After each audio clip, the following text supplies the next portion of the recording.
Students, आज की हमारी जो बायोलॉजी क्लासेस है उसमें हम जैव प्रक्रम लाइफ प्रोसेस के अंतर्गत परिसंचरण तंत्र, जैसे सब जैव प्रक्रम के अंतर्गत तंत्रिका तंत्र आता है, श्वसन तंत्र आता है, पाचन तंत्र आता है, जो कि 10th क्लास और 11th क्लास दोनों के टॉपिक्स हैं।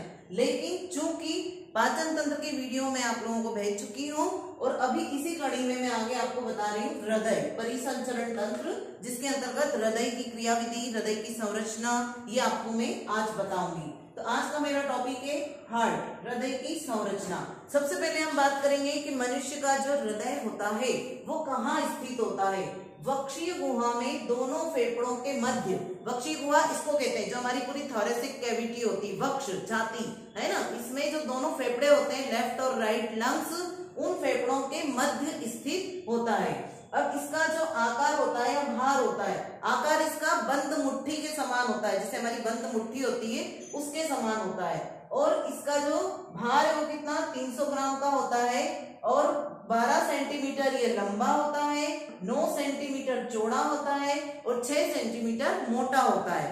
तो ये पूरे हृदय का है, ये ऑब्जेक्टिव में कई बार आता है, तो आप इसको ध्यान रखें 11th वाले भी स्टूडेंट्स। उसके बाद हम बात करेंगे मनुष्य का जो हृदय होता है वो, उसमें क्या पाया जाता है, जो पेशियां होती है, ये जो है हृदय जो होता है पेशी हृदय कहलाता है। क्यों कहलाता है? क्योंकि ये पेशीजनक इसलिए क्योंकि ये पेशियों का बना होता है। इसमें जो पेशियां होती है वो रेखित होती है लेकिन अनैच्छिक होती है, क्योंकि ऐच्छिक का मतलब ये होता है जैसे में हमारे हाथ है, इसमें ऐच्छिक पेशियां है, पैर है, इसमें ऐच्छिक है।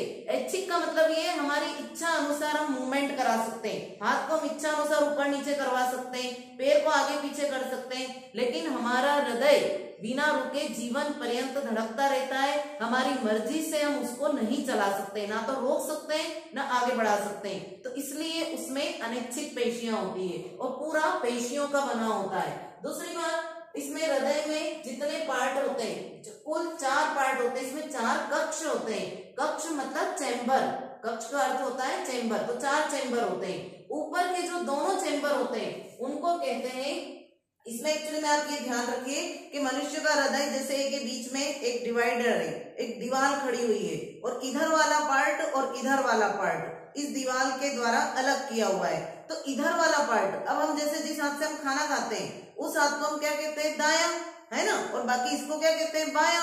तो ये वाला भाग हृदय का पूरा कहलाएगा दायां और ये कहलाएगा बायां, और बीच में इसको डिवाइड करने वाली एक पट्टी का होती है, उसका नाम अभी बताऊंगी मैं। तो यहाँ पे 4 चैम्बर हो गए, 2 ऊपर के हो गए, 2 नीचे के हो गए। और ऊपर के जो चैम्बर होते हैं वो क्या कहलाते हैं, वो कहलाते हैं दायां आलिंद और दायां निलय। कहने का मतलब ये है कि हृदय में ऊपर के दोनों जो कक्ष होते हैं, ये ऊपर दोनों, ये कहलाते हैं आलिंद और नीचे के दोनों कहलाते हैं निलय। इंग्लिश में इसको कहते हैं ऑरिकल, इसको कहते हैं वेंट्रिकल। तो 2 तो होते हैं आलिंद मतलब ऑरिकल और 2 इसमें होते हैं वेंट्रिकल, जिनको हम कहते हैं निलय, है ना। तो आपको इंग्लिश में भी याद रखना है टर्मिनोलॉजी को, ऑरिकल मतलब आलिंद और वेंट्रिकल मतलब निलय। तो 2 ऊपर के आलिंद। अब इसमें देखिए आप 4 कोष्ठ होते हैं, दायां आलिंद मतलब राइट ऑरिकल, है ना, फिर दायां निलय राइट वेंट्रिकल, ये यहाँ पे लिखा हुआ है राइट ऑरिकल मतलब दायां आलिंद, और यहाँ पे ये लेफ्ट ऑरिकल मतलब बायां आलिंद। ऐसे ही यहाँ पर देखिए आप, ये यहाँ पर जो है ये निलय है, ये निलय कौन सा कहलाएगा, दायां, है ना, और इधर जो है वाला बायां। तो इस तरह से इधर वाले पोर्शन जो है वो दाएं और उधर वाले जो है वो बाएं। मैं आपको डायग्राम में बाद में समझाऊंगी। तो आपको अभी केवल ये ध्यान रखना है कि 4 कोष्ठ होते हैं, इसमें 4 चैम्बर होते हैं, दायां आलिंद दायां निलय, बायां आलिंद बायां निलय। ये आप याद रख लें कि ऊपर के दोनों आलिंद, नीचे के दोनों निलय, इस तरह से 4 चैम्बर होते हैं। अब इसको समझने के लिए, हृदय की क्रियाविधि को समझने के लिए, चित्र समझने के लिए कुछ टर्म जो है वो आपको समझ में आना जरूरी है। अब वो टर्म कौन कौन सी आप देखिए। सबसे पहले धमनी और शिरा। रक्त तो आप समझते हैं कि रक्त के 4 घटक होते हैं, लाल रक्त कणिकाएं, श्वेत रक्त कणिकाएं, पट्टिकाएं और प्लाज्मा। अब आपको धमनी और शिरा का अर्थ मालूम होना चाहिए। धमनी का अर्थ ये है कि जो हमारी बॉडी में शुद्ध रक्त का परिसंचरण करती है। शुद्ध रक्त का अर्थ क्या है यहाँ पे, और धमनियां कैसी दिखाई देती है, धमनियां लाल रंग की होती है और इनमें जो रक्त होता है वो शुद्ध रक्त का अर्थ है यहाँ पर ऑक्सीजन युक्त रक्त, इसको कहते हैं ऑक्सीजन युक्त रक्त। तो आप ये ध्यान रखें, जहां भी शुद्ध रक्त आए मतलब उस रक्त में ऑक्सीजन मिली हुई है, ऑक्सीजनेटेड ब्लड है वो। दूसरा शिरा, शिराएं कैसी होती है? नीली, और नीली होने के कारण इसमें हम कहते हैं अशुद्ध रक्त। अशुद्ध का मतलब ये है CO2 युक्त रक्त, CO2 युक्त रक्त। CO2 युक्त रक्त का मतलब होता है कौन सा रक्त?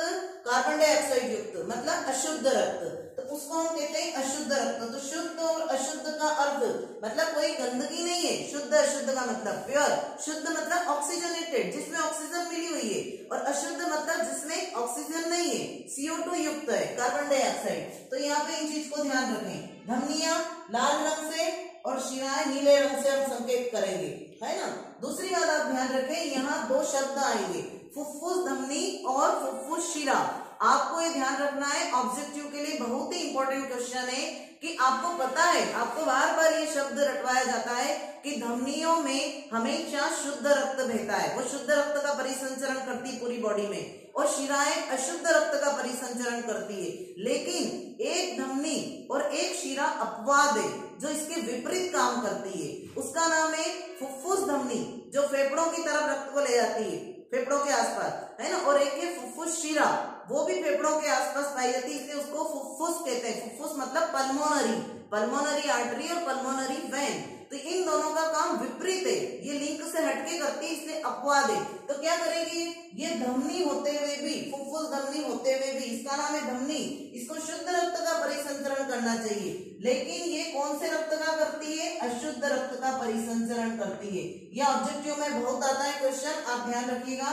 और फुफ्फुस शिरा, ये शिरा होते हुए भी शुद्ध रक्त का परिसंचरण करती है, इसलिए ये दोनों अपवाद है। इन दोनों का यहाँ पे बार बार नाम आएगा, इसलिए आपको पहले टर्म समझा रही हूं मैं, तो आप ध्यान रखें। फिर उसके बाद में अग्र शिरा और पश्च शिरा, एंटीरियर वेना कोवा और पोस्टीरियर वेना कोवा।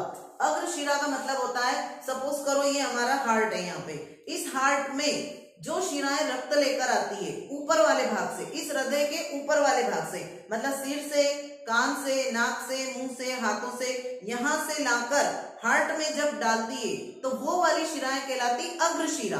आगे वाले भाग से ला रही है ना, इसलिए उन्हें कहेंगे अग्र शिरा। और जो पीछे वाले भाग से, मतलब कमर के नीचे वाले हिस्से से, कमर से, पैर के यहाँ से जो रक्त लेकर आती है उन्हें कहते हैं पश्च शिरा। तो एंटीरियर और पोस्टीरियर वेना कोवा, तो ये अग्र शिरा और पश्च शिरा का अर्थ, ये अर्थ मैंने आपको इसलिए बताया है ताकि आपको यहाँ पे चित्र को समझने में कोई प्रॉब्लम ना हो। अब हम इसको एक चित्र के माध्यम से समझेंगे कि इसमें जो है चित्र में क्या क्या दिया हुआ है, ठीक है। अब आप इसमें देखिए, सबसे पहले यहाँ पे हम देखेंगे कि हृदय जो होते हैं उसके 4 भाग होते हैं। कितने भाग होते हैं? 4 भाग। 4 भाग में हम देखें, सबसे पहले ऊपर के दोनों, ये ऊपर के दोनों कहलाते हैं आलिंद, इंग्लिश में इसे हम कहते हैं ऑरिकल, ऑरिकल।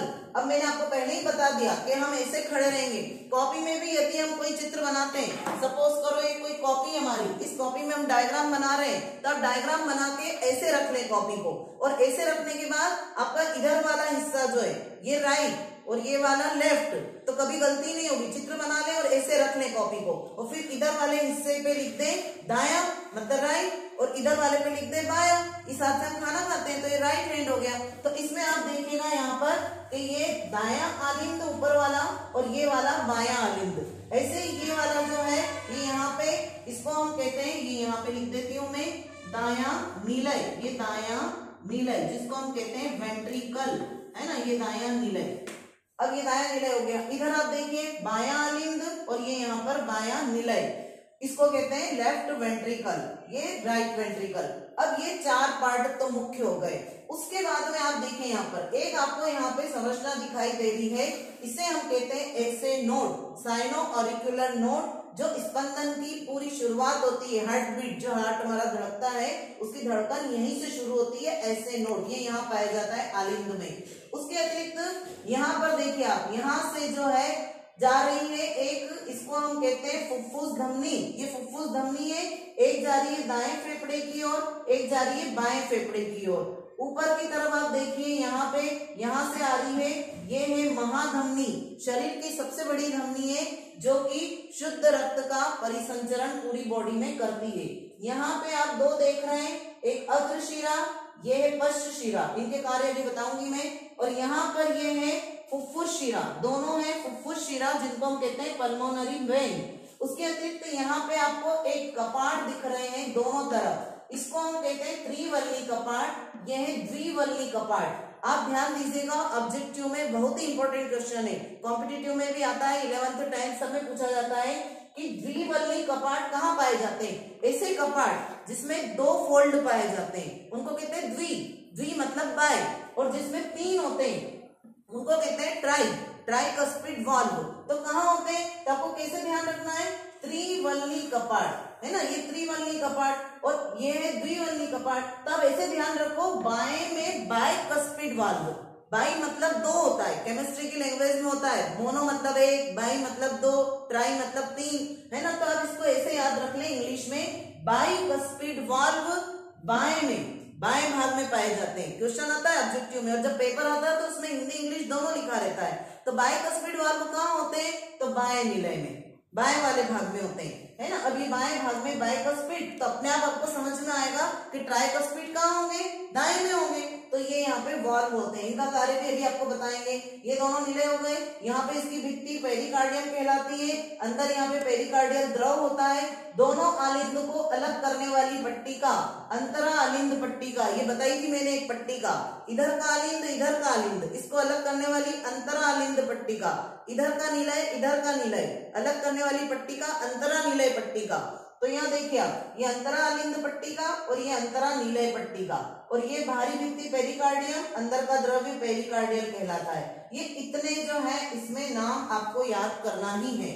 उसके बाद में इसमें किस तरह से इसकी प्रोसेस होती है वो प्रोसेस बताऊंगी मैं आपको, फिर डायग्राम ड्रॉ करना भी बताऊंगी। तो सबसे पहले आप देखिए इसमें क्या होता है कि शरीर के समस्त भागों से, ध्यान से सुनिएगा, इसकी क्रियाविधि 11th के लिए बहुत उपयोगी है, 10th में ही पूछी जाती है। तो सबसे पहले क्या होता है, हमारे शरीर के समस्त भागों से अग्रशिराएं और पश्च शिराएं अशुद्ध रक्त को इकट्ठा करके सीधे कहाँ लाती है, दाएं आलिंद में। अशुद्ध रक्त मतलब कौन सा रक्त, CO2 युक्त रक्त, उसको लेकर यहाँ आती है। और जब ये पूरी तरह आलिंद भर जाता है तो ये कपाट खुल जाते हैं, और जब ये कपाट खुलते हैं तो ये रक्त यहाँ से ऐसे नीचे की तरफ जाता है, निलय में आ जाता है। और जब ये यहाँ पे आता है दाएं निलय में, और दाएं निलय से होता हुआ यहाँ से इसको लेकर आगे बढ़ती है। कौन बढ़ रही है यहाँ पे, ये देखिए नाम बताया मैंने, फुफ्फुस धमनी, जो दोनों फेफड़ों की तरफ, ये इस तरह से ऐसे जैसे हमारे हाथ होते हैं ना, दोनों हाथ ऐसे ऐसे जाती है, एक जाती है दाएं फेफड़े की तरफ, एक बाएं फेफड़े की तरफ, दो भागों में डिवाइड हो रही। अब आप यहाँ पे देखिए ये धमनी है, लेकिन धमनी होते हुए भी कौन से रक्त को लेकर जा रही है, इसलिए मैंने यहाँ नीले कलर से इंडिकेट किया है, अशुद्ध रक्त को। अशुद्ध मतलब CO2 युक्त रक्त, क्योंकि ये अपवाद है इसलिए ये अशुद्ध रक्त को लेकर जा रही है। अब जब ये दाएं फेफड़े की ओर जाएगी, ये बाएं फेफड़े की ओर जाएगी, तो फेफड़े में जाने के बाद में, जैसे सपोज करो ये फेफड़ा यहाँ पर है ना, तो इस फेफड़े में जब गई तो यहाँ इस फेफड़े में क्या है, ऑक्सीजन, फेफड़ों में क्या होती है, ऑक्सीजन होती है। तो ये क्या करेगी, CO2 को यहाँ पे छोड़ देंगे और ऑक्सीजन को यहाँ से उठा लेंगे। तो जो रक्त है वो कैसा हो जाएगा, ऑक्सीजन युक्त रक्त। CO2 को हम क्या करते हैं, निःश्वसन के द्वारा बाहर छोड़ देते हैं। अब यहाँ पे CO2 इनने छोड़ दी और ऑक्सीजन रक्त में मिल गई, तो रक्त कैसा हो गया, शुद्ध हो गया। और जब शुद्ध रक्त हो गया तो उस शुद्ध रक्त को यहाँ से शुद्ध रक्त को उठा के कौन लेके आगे बढ़ेगा, ये फुफ्फुस शिराएं, ये फुफ्फुस शिरा। अब मैंने आपको पहले ही बता दिया कि शिराओं का काम होता है CO2 युक्त रक्त का परिवहन करना, अशुद्ध रक्त का, लेकिन एक शिरा अपवाद है, फुफ्फुस शिरा। यहाँ पे फुफ्फुस धमनी ने भी उल्टा काम किया कि धमनी होते हुए भी इसने यहाँ से अशुद्ध रक्त को लिया, है ना। ऐसे ही और शुद्ध का हुआ वो जाके फेफड़ों में ऑक्सीजन मिली तो शुद्ध हो गया। अब इस शुद्ध रक्त को आगे लेकर आएगी कहाँ, कौन से वाले भाग में, बाएं आलिंद में। कौन लेकर आएगा, फुफ्फुस शिरा लेकर आएगी, क्योंकि फेफड़ों के आसपास पाई जाती है ये। तो ये फुफ्फुस शिरा यहाँ से कौन से वाले रक्त को लेकर आ रही है, शुद्ध रक्त को, और शुद्ध रक्त को लेकर आएगी और बाएं आलिंद में डालेगी। बायां आलिंद जब पूरी तरह भर जाता है तो वो रक्त निलय में चला जाता है, और निलय से इस कपाट से यहाँ निलय में गया, और इस निलय से होते हुए ये जो महाधमनी है ये यहाँ पीछे से आ रही है, इस महाधमनी से होते हुए इस डायरेक्शन में होते हुए शरीर के समस्त भागों में पहुंचा दिया जाता है। क्योंकि इसको दोहरा परिसंचरण तंत्र कहते हैं। इसमें दो बार, एक सिस्टेमिक होता है, एक पल्मोनरी होता है। एक बार पूरे अंगों में होता है, इसलिए उसको कहते हैं सिस्टेमिक, है ना, और एक जो होता है वो फेफड़ों में होता है, इसलिए उसको कहते हैं पल्मोनरी। मनुष्य का जो रक्त परिसंचरण तंत्र होता है वो दोहरा परिसंचरण तंत्र होता है। तो इसमें आपको, इसमें जो ये पूरी प्रोसीजर बताई है मैंने, इसको मैं आपको इसके माध्यम से भी समझा देती हूँ। देखिए आप इसमें देखिए एक जो है चार्ट, मॉडल या चार्ट जो भी कह लें आप, बच्चों द्वारा बनाया गया है। ये हार्ट की पूरी संरचना है। सबसे पहले ये दोनों ऊपर के आलिंद और ये नीलय। अब आप ये देखिए कि ये अग्रशिरा, ये पश्च शिरा। इस अग्रशिरा और पश्च शिराओं द्वारा क्या किया गया, ये मनुष्य है, इस मनुष्य के जो मनुष्य है उससे क्या किया गया, अग्र भागों से और पश्च भागों से अशुद्ध रक्त को इकट्ठा किया, इसलिए नीले रंग से दिखाया है, CO2 युक्त रक्त को। और यहाँ कहाँ डाला गया, आलिंद में, है ना, दाएं आलिंद में। आलिंद से कपाट खुले, निलय में आया, निलय से रक्त आगे बढ़ा और कहाँ गया, पल्मोनरी धमनी ने उठाया इसको। किसने उठाया, पल्मोनरी धमनी ने, जो कि अपवाद है। इस पल्मोनरी धमनी के द्वारा ये दाएं फेफड़े की और बाएं फेफड़े की ओर, ये देखो दोनों फेफड़े बताएं, इन फेफड़ों की ओर ये इस रक्त को ले जा रही है। और इन फेफड़ों में जब ये रक्त जाएगा, शुद्ध रक्त, तो यहाँ पे मिल जाएगी ऑक्सीजन, और ऑक्सीजन इसमें मिलेगी, CO2 को यहाँ छोड़ देंगे, ये ऑक्सीजन को यहाँ पे ले लेंगे और रक्त कैसा हो जाएगा, शुद्ध। और इस शुद्ध रक्त को लेकर आगे बढ़ेगी, यहाँ पर देखिए आप, ये शुद्ध रक्त को लेकर फुफ्फुस शिरा, जबकि शिराओं का काम है शुद्ध रक्त का परिसंचरण करना है, पर पहले ही बता चुकी हूँ कि ये अपवाद है। तो ये यहाँ से शुद्ध रक्त को लेगी, कहाँ डालेगी, दाएं आलिंद, बाएं आलिंद में। आलिंद से ये कहाँ पर आता है, निलय में, और निलय से कहाँ जाता है, इस महाधमनी के द्वारा, और महाधमनी के द्वारा शरीर के समस्त भागों में पहुंचा दिया जाता है। तो इस तरह से ये पूरा चक्र चलता है। अब आपको ऑब्जेक्टिव में क्वेश्चन आता है कि मनुष्य के हृदय के कौन से भाग में शुद्ध रक्त पाया जाता है और कौन से भाग में अशुद्ध रक्त पाया जाता है। तो ये वाला पार्ट हमारा, ये हाथ कौन सा है, दायां, तो दाएं भाग में अशुद्ध रक्त और बाएं भाग में शुद्ध रक्त पाया जाता है। ये ऑब्जेक्टिव के लिए बहुत ही इंपॉर्टेंट क्वेश्चन है, तो इसको आप जरूर याद रखें कि कौन से भाग में कौन सा रक्त होता है। अब इसका जो डायग्राम है, बच्चों को इसका डायग्राम ड्रॉ करने में थोड़ी सी दिक्कत होती है, तो इसका डायग्राम मैं आपको यहाँ पे बताना चाहूंगी कि किस तरह से आप इस डायग्राम को बनाएं। तो आप इसको थोड़ा सा देखिए, इसमें क्या करना है आपको, सबसे पहले आप देखिए इसमें डायग्राम में कि यहाँ पर आपको इस तरह से एक संरचना बनानी है, थोड़ा सा इस पॉइंट को लेकर, ठीक है, ये बनाया। एक कर्व देकर आप इस तरीके से इसको ड्रॉ करें, यहाँ पे भी कर्व दें और ये ऐसे बना दिया, ठीक है। फिर उसके बाद में यहाँ से एक लाइन लें, इसको थोड़ा सा कर्व देके यहाँ छोड़ दें, इधर से एक लाइन लेते हुए ड्रॉ करते हुए इसको यहाँ छोड़ दें, और इधर से ऊपर से उठाएं, यहाँ मिलाएं, इसको भी यहाँ से थोड़ा सा छोड़ेंगे गैप और यहाँ पे मिला दें। फिर उसके बाद में यहाँ से इस तरह से लिया, डबल लाइन की, इसका डबल जो है डबल लेयर करते हुए यहाँ पे भी आप ये डबल लेयर कर दिया।